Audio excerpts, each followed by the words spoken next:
Twongeye kubaha ikaze tubifurize ibihe byiza ndetse no kuryoherwa na gahunda za Infinity Rwanda. Ubwo nimba warakoze subscribe mu mwanya mwiza kugira ngo ujye ubona amakuru yacu agezweho buri kanya.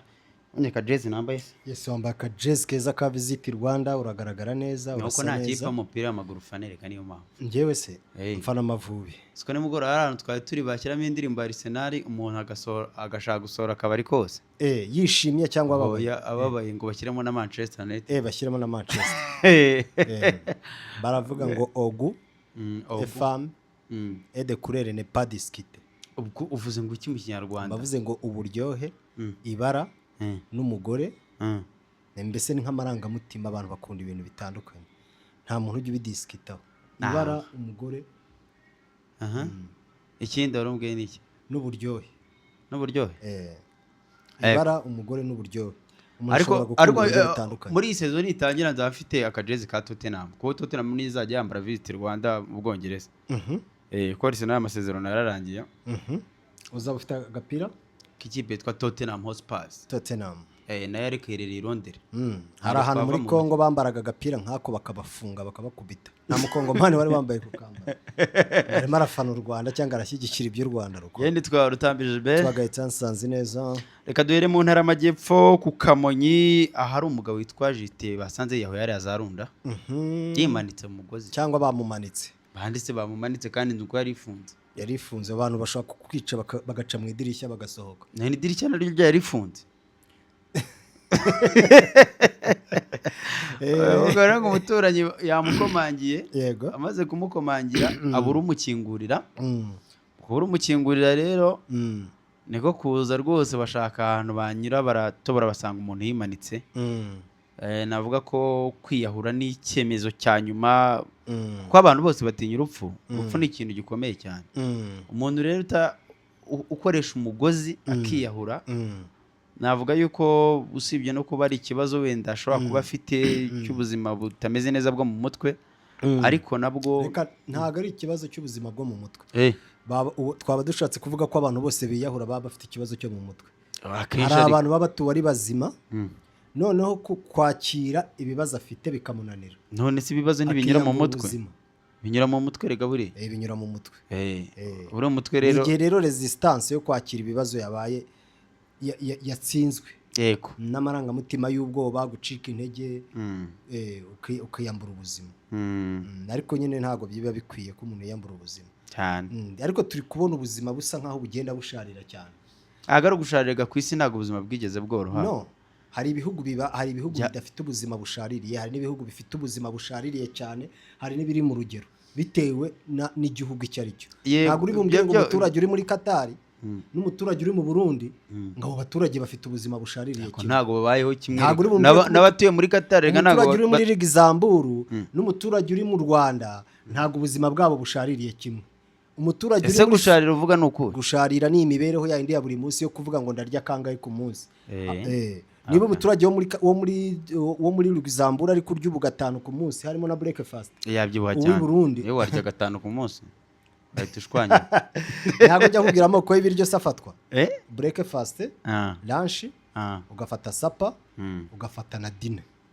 Ariko ubwo ngubwo urumva supper ari ifunguro umuntu afata mu masaha 9. Mubihugu bikiri mu nzira masaha 10. Mubihugu bikiri mu nzira abantu barifashe nibande, bamwe baba batwaye imodoka, abandi bari mu mihanda, abandi bari kwiruka, nta nubwo bazi ko ribaho. Mu bushakashatsi nzakora nzasanga nta bantu bajya barifata rya funguro rya saa 10. Saa 10 z'umugoroba? Za nimugoroba. Ariyo ni za mu gitondo. Cyebwe ngiye kuzafatira rya mu gitondo. Rese ibyo bita gufuturara?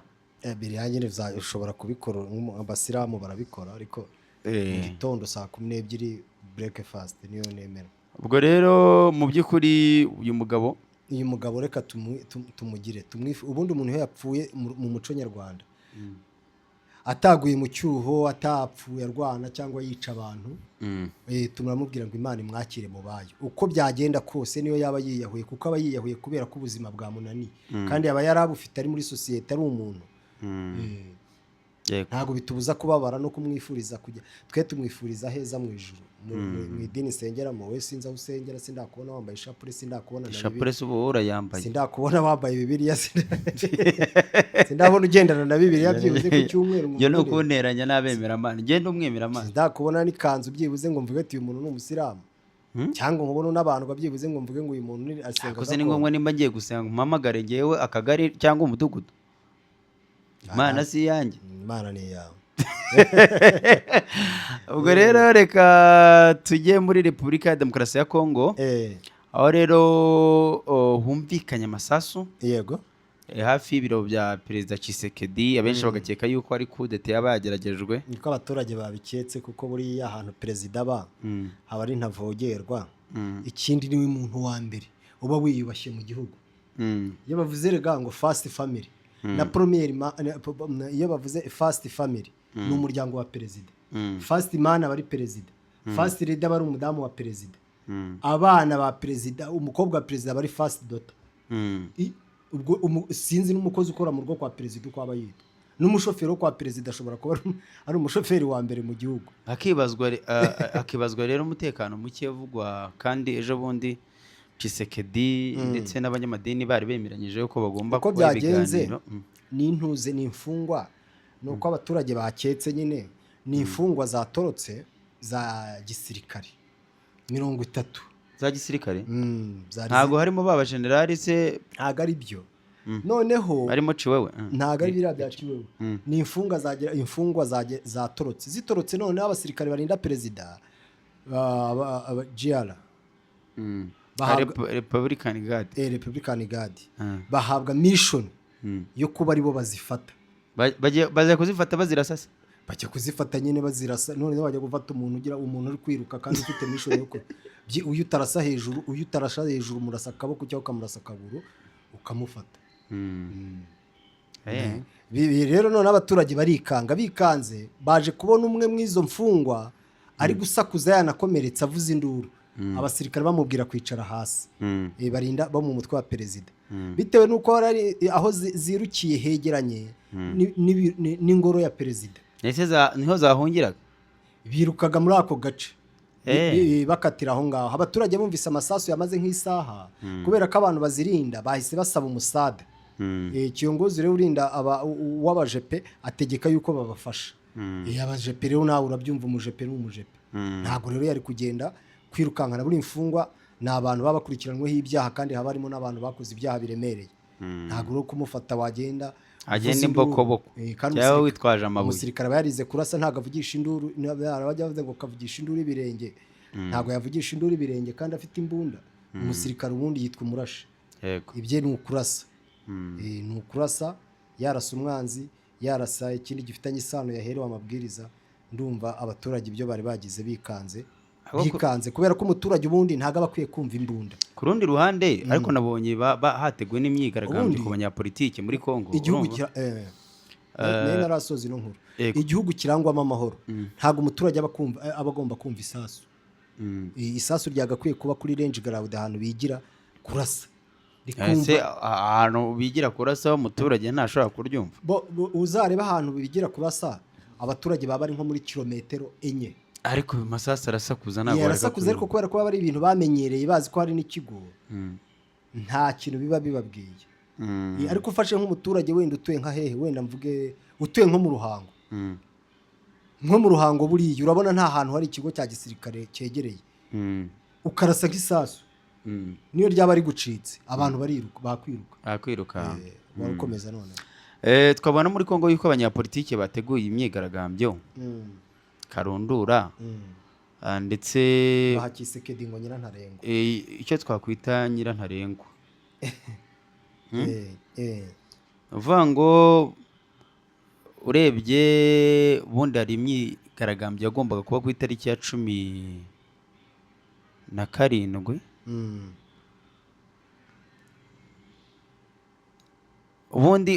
Ubundi Tshisekedi yatumiye abanyamadini ku itariki ya 17. Uburi abanyamadini tubabara muri societe civile. Yego. Ariko hakaba ihuriro ryitwa C64. Iriya ni C64 irimo ba Martin Fayulu bari bafite n'abaturage babashyigikiye. Yego. Rero bakavuga yuko rero icyemezo cy'imyigaragambyo bafashe ari ukugira ngo nyine bumvishe Tshisekedi yuko atagomba guhindura itegeko nshinga. Yego. Itegeko nshinga aravuga ati hazabaho referandumu abaturage bagire gutya barebe kuko barashaka manda ya gatatu, ariko bakavuga bati igihugu gitandukanye n'umuntu. Nyine igihugu ni igihugu, umuntu araza akagenda, yego umuyobozi arayobora akava, ariko igihugu gisigara ari igihugu. Nicyo kibazo tugira muri Afurika. Ni ukuvuga ngo ikibazo tugira muri Afurika, perezida ashaka kumera nk'igihugu, kandi igihugu ubundi kiramuruta. Niyo mpamvu Amerika yubaka sisiteme zirusha imbaraga perezida, ku buryo perezida buriya no mu Bwongereza niho ubona mu Bwongereza, muri Amerika usanga bubaka sisiteme ikomeye kurenza uko bakomeza perezida. Ibi ngibi seso wasanikati iri gukora iri huriro, ibyo riri gukora ndabishima byibuze aba barwanya Tshisekedi. Iyaba buri gihugu cyose cyagiraga abagabo nk'abo babasha gukora ikintu nk'iki, batinyuka perezida bakamubwira, kubera ko perezida afite imbaraga. Perezida ni umuntu ufite imbaraga.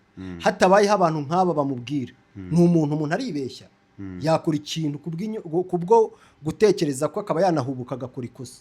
Ibyo ni ibintu bibaho. Ni ukuvuga ngo aba bagabo icyo bari gukora ikintu cyiza mu bigendanye n'icyo bita demokarasi. Demokarasi ni igihugu ufite abantu runaka bavuga ngo kereka ari regime dictature. Regime dictature niho ushobora gukora ikintu abantu warabakanze warababitsemo ubwoba, hakabura umuntu n'umwe ushobora kuvuga ngo ndavuga biterwa n'uburyo abantu bawe wabaforumye wabubatse. Ntago Tshisekedi yigeze yubaka politiki ibasha gukanga abatavuga rumwe n'ubutegetsi. Hari politiki abaperezida bubaka ugakanga abantu mutavuga rumwe ku buryo ubanza ukabaha umufano ukabamenamo nka batatu, abandi bakavuga bati nzarya bike ndyame kare, nzajya mvuga ibyo ngomba kuvuga, njye kuryama ngomba kuryama, mpembwa ngomba guhembwa, nerekeze hariya ngende, uyu mugabo sinzigera na rimwe muvuga. Ariko ntago systeme Tshisekedi yigeze ayikora. Niyo mpamvu abangaba bari bumuserereze utagira ngo ni ikintu cyoroshye, kuko bafite abaturage bagize. Yavuze yuko ku itariki ya 15 z'ukwezi kwa 8 yubatse regime, arimo arubaka dictature, ashaka kubaka ku bantu atari bushobore. Systeme nk'iyi ngiyi Tshisekedi ashaka kubaka byubakwa n'umuntu watangiranye n'abantu ukiba perezida, ugahita abantu bereka yuko utandukanye nabo, ugahita ubereka yuko udasa nabo, udatekereza nabo, utavuga kimwe nabo, kandi ugatangirira kuri ba bandi bafite imitwe iremereye, ubakubita ukazajya kugera muri ya manda ya gatatu wamaze kugira gutegura tere. Naho ubu ngubu manda ya kabiri se bavugaga yuko aba bantu bafite imitwe iremereye kubashobora biri bumunanire. Reka rero tujye ku ntambara kandi iri guhuza Iran ndetse na Leta Zunze Ubumwe za Amerika, aho nabonye Agash ni ashinzwe buriya Agash ashinzwe ububanyi n'amahanga, avuga yuko muri Iran hameze nk'ahantu hari icyuho, cyane cyane kugira ngo urabona biriya bitero byabaye bigahitana Khamenei. Avuga yuko harimo icyo umutekano w'igihugu, kuko ziri inzego z'ubutasi za Israel ndetse n'Amerika zarinjiye zimenya amabanga yabo n'inama zigomba kubera.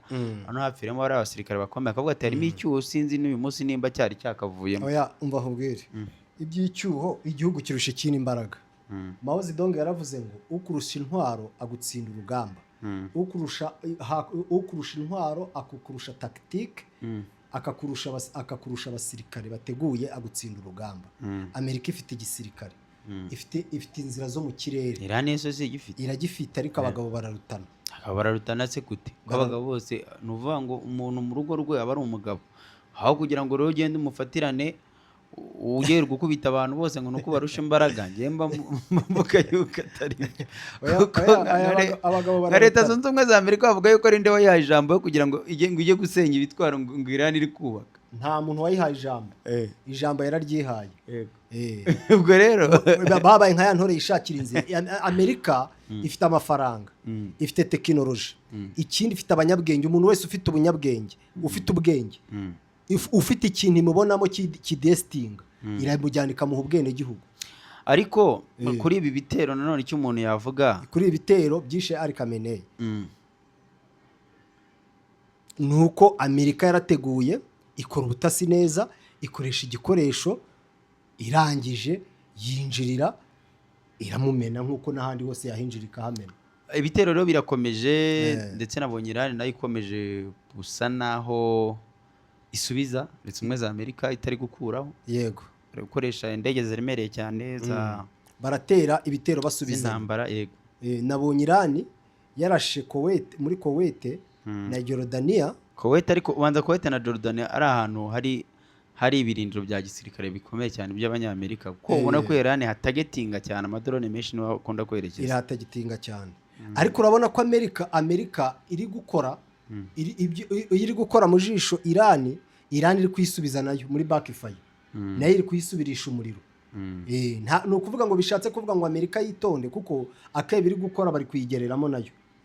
Akebe iri kugeramo Iran barakeneye ikayisubirizamo ikayihereza.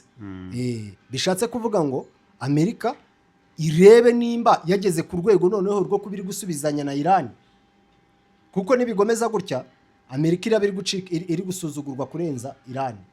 Yarasuzugwa. Ni nka wa mwana mwarwanaga bigasigara no muterana amabuye nawe ari hariya n'undi ari hariya.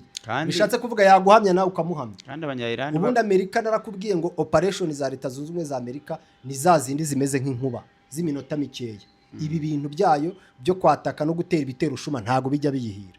Ariko operation za Leta Zunze Ubumwe za Amerika zo kugutungura igaca mu kirere cyawe aho uri hose irakumena, kandi ujya kuzura umutwe yagiye nk'icyanira kwa kundi gikubita inkoko. Amaherezo y'intambara akaba amaherezo y'intambara nuko ibiciro bigiye kuzamuka, ibihugu bikennye bigiye guhura n'ibibazo by'inzara kubera ibikomoka kuri peteroli bigiye kubura. Ikindi nuko isi nidacunga nabi tukagomeza kugira UN baringa Security Council ifite imbaraga nk'izigize, hari buvuka intambara gatatu y'isi yose iri buturuke mu makoalisiyo. Katubashimire cyane, tubifurize no kugira ibihe byiza abo twabanye. Imana barinde, ikomeze barinde ubushyuhe bwinshi. Ubushyuhe bwinshi kubera ko hano hanze harashyushye hose kabisa, cyangwa byibuze bagira akavandarateri nk'aka ngaka kacu.